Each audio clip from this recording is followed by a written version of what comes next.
नमस्कार, म श्रेया कुशवाहा काव्य अकेडमी को कक्षा 9 मा अध्ययनरत एक साधारण छात्र हूँ।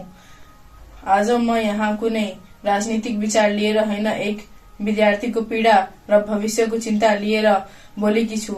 आज हाम्रो समाजको अवस्था हेर्दै मन धेरै दुखी भएको छ।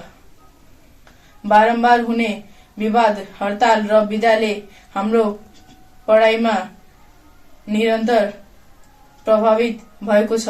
हामी सिक्न चाहन्छौं, अघि बढ्न चाहन्छौं, तर अस्थिर परिस्थिति हाम्रो भविष्य अन्योलमा परिरहेको छ। विवादले हाम्रो समाज टुक्रिन सक्छ, तर एकताले हाम्रो समाजलाई बलियो बनाउँछ।